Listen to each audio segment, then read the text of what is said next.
The UFC is reportedly working on a huge fight for Islam Makhachev next, and apparently it's not Ian Garry. Today, Ian posted this to his Instagram. In the caption, he wrote, "I'm ready. He needs more time." Imagine being the #1 pound-for-pound fighter on the planet and needing more time. Islam's manager Ali Abdelaziz then posted this on X. He wrote, "This I can tell you. The UFC is working on a big fight for Islam Makhachev, and Ian's name is not involved. Much bigger. One of the biggest fights in the UFC right now they can make. Stay tuned." Aljamain Sterling thinks the UFC wants to see him lose. He feels like he deserves the next featherweight title shot after his recent unanimous decision win over Brian Ortega back in August. Speaking to MMAfighting.com, Aljo said, "I don't know what else I've got to do. If you want to give me Yair Rodriguez, I'll fight him. If you want to give me Jean Silva, I'll fight him. If you want to give me Youssef Zalal, I'll fight him. I've never turned down anybody. These guys have asked me for opponents that I want to fight, and then they give me somebody the complete opposite because they want to see me lose. That's my perspective. It might be different for them, but my perspective is, you ask me who I want to fight, I give you a name, stylistic, good matchup for myself, you give me somebody else. What does that tell me? Oh, maybe I'm not the guy for the spot, but I keep proving them wrong. Give me a f***ing title shot and I'm gonna prove them wrong again." Dana White stopped to give life advice to a TikToker on the street. Are you Dana White? What's up, man? Hey, how are you? Peter, good to meet you. Nice to meet you, too. I have a page on TikTok. Yeah? I go around and ask people for life advice, and then I give them a Polaroid of themselves. I'm a photographer. Yeah, my dream is to get sponsored by Fujifilm. It's a hybrid camera, and you take the picture and you print it. And that's how I got featured on Forbes. Okay. Okay. Yeah. Cool. Oh, yeah? Do you have like 30 seconds I could do that with you? For sure, let's go. Okay, cool. Here with Dana White, what's the best life advice you've ever received that you could share with someone like me or someone who's watching? Hey, listen, if you're miserable when you're broke, you're gonna be really miserable when you make some money. The key to life is be happy. Be happy. Figure out what you like to do. Get up and do it every day and be as happy as you can possibly be. Some of the happiest times of my life was when I was broke. Money changes everything, I think. Not always. Not always. If you're happy when you're broke, you should be happy when you have some money. Thank you for being humble and giving me the time of your day. It's a pleasure, sir. Good luck with everything. Thank you very much. Back in 2021, Chris Weidman faced Uriah Hall at UFC 261. Early in the first round, Weidman threw a leg kick and suffered a horrific leg break upon impact. The two ran into each other yesterday and recreated the moment. Uriah posted this photo on X. He wrote, "Ran into this guy," with a laughing emoji. Max Holloway won $8,000 last night gambling on stake.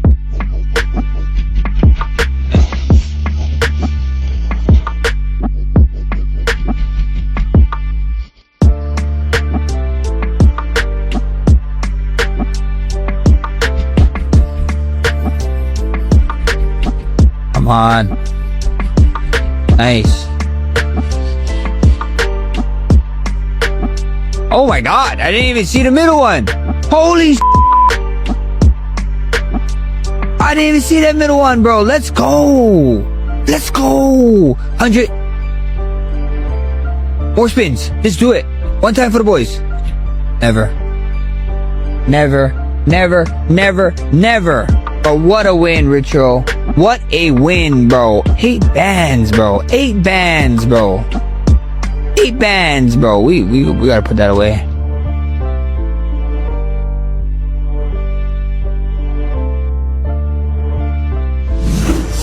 Sean O'Malley was in attendance at RAF 6 over the weekend. After watching the event live, O'Malley said he's now interested in competing at Real American Freestyle himself.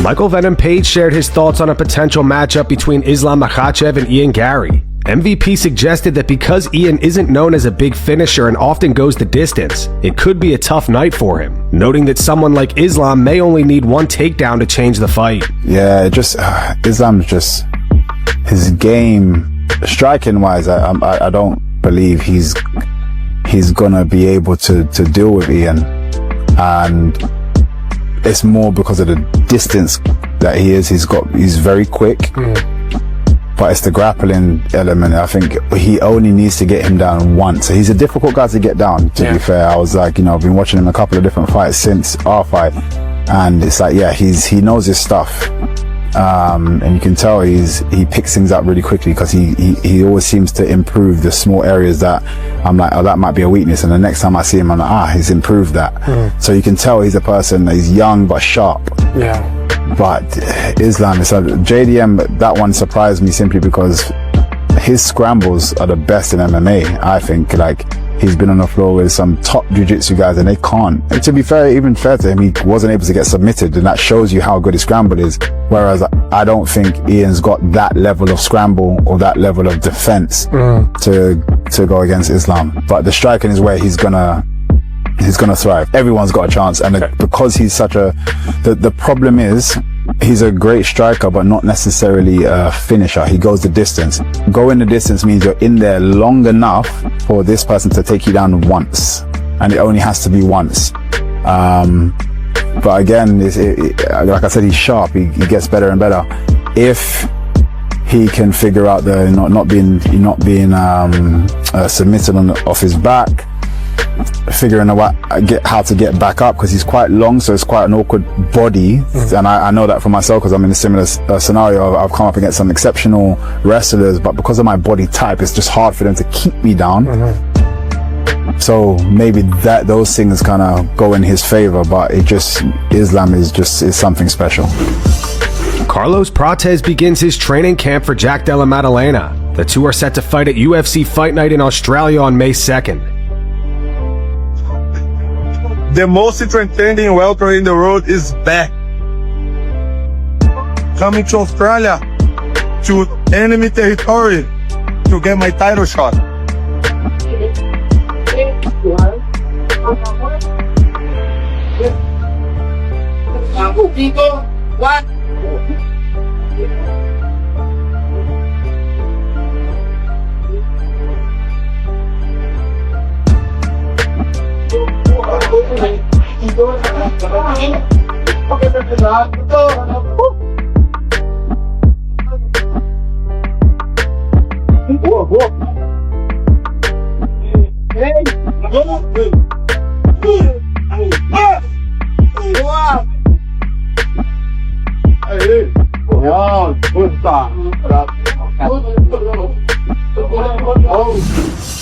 Daniel Cormier wants to see Alex Pereira fight John Jones next, but says if it's not John, it would have to be Ciryl Gane, because there's nobody else in the heavyweight division for him to fight. I dream first, and I cross my fingers, and I wish that it is Jones versus Pereira. But I also stay cautious in the idea that if it doesn't happen, it's someone else. And if it is someone else, it has to be Ciryl Gane, right? Because who else? Who else could there be to fight Alex Pereira? But big news, that's massive. That's massive. That he's up, that he's 245 pounds, and that he vacated the championship. Because if he vacated that title, guys, I'm telling you, I believe that he's going to fight for the world title. Big news is happening. And we're just like, they gave us a little bit, right? They gave me a little bit, got me excited. But give it a rest. Let me know what's going on. Like, we're all sitting here as fans of this thing, and we wanted those fights for the heavyweight championship. And man, how bad is Tom Aspinall hurt, really? He must be hurt really, really bad. Rampage Jackson got trolled at Rampage Combat 3 over the weekend by a fighter he was interviewing after he won. Alright, one more thing. Did he move Jack? Get the out of my cage. Everybody, get in. Get in.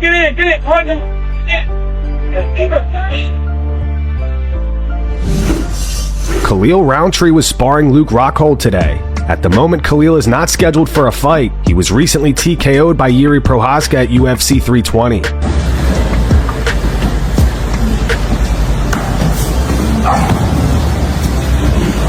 Oh, wow. Good defense. The Black Wolf is learning. Good defense. Nice and easy, Lukey. Don't break down like a Honda Civic on the freeway, 97, you know what I'm saying? Put your feet in front of you. What? Traffic control. Oh, don't. Oh, the spinning was coming, but the elbow didn't follow. I saw that. He's reading you. He's reading you like a deck of cards at a Chris Angel concert. He sees the magic. Nice and easy, boys. 30 seconds. Hands up, head moving. Whoa. Okay. Colby Covington actually thinks Kamaru Usman deserves the next welterweight title shot. Colby recently called out Usman to wrestle at Real American Freestyle. In an interview with Bloody Elbow, he said, "I think Kamaru deserves it. He's a former champion, he's been in the sport, he made his mark, and it sells. These other kids, they have no personality. They couldn't sell to flies, and we know how much flies love I think it makes sense." Colby also spoke on his career, saying he won't let himself be used by the UFC. He continued, "This is a business. They're looking at it from business on their end, and I'm looking at it from business on my end. I know my worth. I'm not going to be taken advantage of. I'm not going to be used and thrown out to the next kid in line. I know what my name draws. Most of these fighters at welterweight, they can't draw money with a green crayon on a white piece of paper."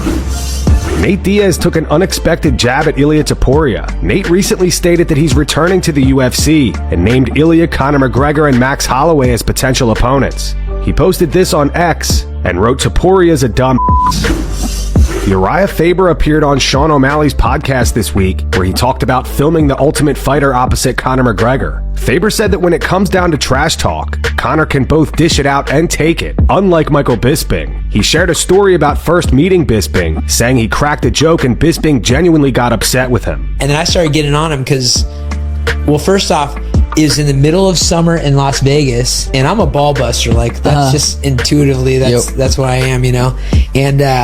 And he can take it too. Like, Bisping's my boy, but he can't take it back. Like, the first time I met him, like, I made a joke in Afghanistan with Bisping, and I was like, "Hey, bro," we're talking all at a meal with a bunch of military guys, and Bisping and I had just met, and he didn't really know who it was, and I was like, said something about, you know, this lady said, "Oh yeah, it's about 8 inches," and they were talking about food, and I said, "Is that 8 inches?" Because Bisping said that, told his wife that this was 6 inches, and then he got he started calling me little midget and like this and that. I was like, "Bro, take it easy." But he and I are good friends now. But Conor, like, you can riff with and get it and take it. And he was showing up in the dead of summer every day, like 3-piece suit, sweat rings in his armpits, shoes, and I go, "Bro, what are you doing, bro?" He goes, "Ah, you gotta look the part, blah blah blah blah," and all this stuff. And I said, "Dude, in California, we work our whole lives to not dress like that. Like, you're like a servant." Dana White has faced heavy criticism in recent years for bringing politics into the UFC. During an interview with CBS today, Dana responded to the backlash. Here's what he had to say. Particularly as it pertains to pro sports leagues, I would think the idea would be try not to be overtly political, because then you might lose half of your fan base, or try to really kind of stay down the middle. How about you be authentic and just be yourself? How about that? Just be authentic. You don't have to agree with me, and you don't have to like it, and I don't have to agree with you, but we can all still just get along. I mean, that's how this is supposed to work. And that's going to wrap it up for the news. Thanks for watching. For daily MMA news and content, subscribe to Full Mount MMA and click the bell icon to be notified when we post videos. Here are the 3 top comments from last video. The first one's in reference to Giorgio Poulos in an ambulance after RAF 6, calling Arman Sarukian a bitch. It's from JMitch897. It says, "Dude in a neck brace saying he's still the champ." The second one's from Just a Lil Something. It's in reference to Raja Jackson returning to streaming. It says, "Seeing Raja back like nothing happened is so lame. What a clown." And the final one's from Granddaddy Jacob. It says, "Why is he in a stretcher? Bro trying to get a check off Arman." Those were the 3 top comments from last video. If you want to be featured in the next one, all you have to do is comment down below. And if you missed yesterday's news, click the video on screen right now to get caught up.